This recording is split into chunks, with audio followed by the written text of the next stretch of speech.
Fala galera do Brand Time! A internet entrou com tudo e permanentemente em nossas vidas há muito tempo. Segundo a pesquisa mais recente, hoje uma pessoa gasta em média mais de 6 horas e meia por dia no mundo virtual. Ao mesmo tempo, 92% dos internautas assistem constantemente qualquer conteúdo de vídeo pela internet. Mas não se apresse para declarar a morte das televisões de vez. As pessoas continuam assistindo a programas de TV, assim como antes, só que em outras plataformas. Em geral, a televisão sempre fez parte da vida das pessoas, e por algum motivo mágico, as pessoas tendem a acreditar em tudo o que dizem do outro lado da tela. E vale a pena? Como se vê, nem sempre. Continue assistindo, porque hoje falaremos sobre as 5 maiores revelações de programas de televisão na história da mídia moderna. E pode acreditar, você ficará surpreso.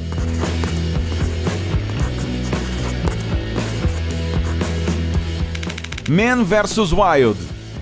Este é talvez um dos programas mais bem-sucedidos e conhecidos da Discovery Channel na história do canal. Neste programa, o apresentador americano Bear Grylls experimenta todas as dificuldades da vida selvagem. A propósito, sua candidatura não foi escolhida por acaso. No passado, Grylls serviu nas Forças Especiais Britânicas. Portanto, por muitos anos, os espectadores acreditavam na veracidade do seu programa, onde ele mostrava claramente como conseguir comida e moradia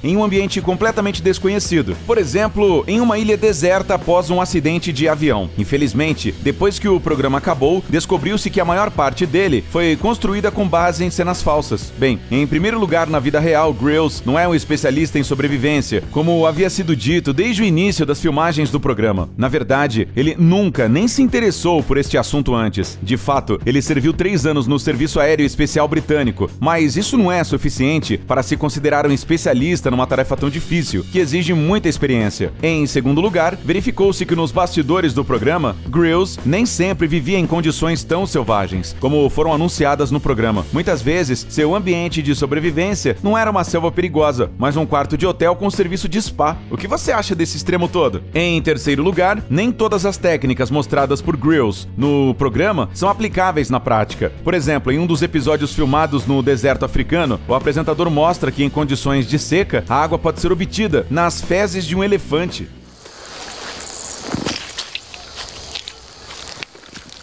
Precisa ainda dizer que isso é perigoso? Depois disso, basta apenas adivinhar quem da equipe de filmagem teve a ideia brilhante de despejar nisso, digamos, uma substância engarrafada para criar várias fotos espetaculares. Isso sem mencionar o fato de que algumas das técnicas de sobrevivência mostradas por Grylls, segundo especialistas, são simplesmente incompatíveis com a vida. O programa de Grylls também foi feito em outras cenas de produção, como por exemplo, no caso de animais alugados. Os produtores apresentavam o programa como se Grylls conhecesse por acaso o dono do animal desesperado por ajuda. Obviamente, a principal tarefa de Grylls era domar esses animais.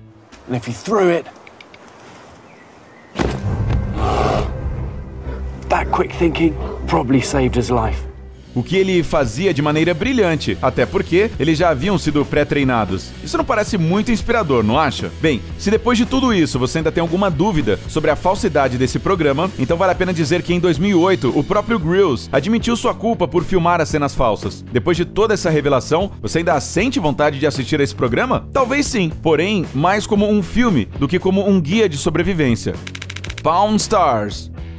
Este programa no canal de televisão History quebra recordes de audiência de reality, muitas vezes superando seus concorrentes na originalidade do conceito. O programa fala sobre a única casa de penhores da família em Las Vegas, onde 3 gerações de homens da família Harrison avaliam e compram itens diferentes e incomuns. Mas a coisa mais interessante no programa não é nem os objetos em si, mas seus donos. Assim, os espectadores podem ouvir em primeira mão as histórias incríveis de suas vidas, bem como assistir os problemas intermináveis dentro da própria loja. Após o lançamento em 2009, o programa rapidamente ganhou grande sucesso na televisão americana. Os negócios dos donos da loja de penhores subiram com força sem precedentes. Se antes do início do projeto, o número de visitantes raramente ultrapassava 100 por dia, então, apenas um ano depois, chegou a 1000. Gostaria de saber como é que todas essas pessoas realmente gravam este programa? Ainda precisa dizer que todos os negócios mostrados na tela, é claro, são planejados com antecedência e sem surpresa para nenhuma das partes envolvidas? All right, so 25, no problem. You give me 40,000, I walk out the door. Maybe. 35. I go 26. $27,500. We got a deal. Great. No momento de filmar, todos os visitantes que supostamente, de repente, aparecem na loja de penhores já conseguiram assinar um contrato com a empresa de televisão antes e têm tempo de sobra para contar várias vezes suas histórias aos produtores e descobrir o preço com quem podem negociar suas joias. E às vezes, esses clientes são patos completamente enganadores que nada tem a ver com o objeto que está sendo hipotecado. Outra triste notícia para os turistas que viajam para Las Vegas em busca do mesmo lugar do reality é que eles não encontrarão os personagens principais do programa neste local, embora essa seja toda a ideia do programa. De fato, todos os 4 personagens pararam de trabalhar aqui imediatamente após o início do projeto e aparecem no local apenas durante o período de filmagem, quando a área está fechada para visitantes. Pimp My Ride. Será que tem alguém nascido nos anos 90 que nunca tenha assistido a esse programa na MTV? Lembra como o rapper americano Xzibit entregava carros super bacanas e reformados aos participantes? Check out your brand new ride. No way, that is not my Infelizmente, nem tudo era tão reluzente como mostrava no programa. Um dos participantes do projeto, Justin Derringer, que ainda era adolescente na época das filmagens, contou aos jornalistas sobre sua experiência. O cara garante que após as cenas finais do seu novo carro terem sido filmadas, a equipe imediatamente removeu boa parte do ajuste feito. Acontece que todos aqueles enfeites de carro só eram necessários para serem mostrados na câmera. E outro participante do projeto conta que parte do equipamento instalado não funcionava em seu carro, como por exemplo, as telas luxuosas no banco de trás. I got it, there's the hole. Touchdown.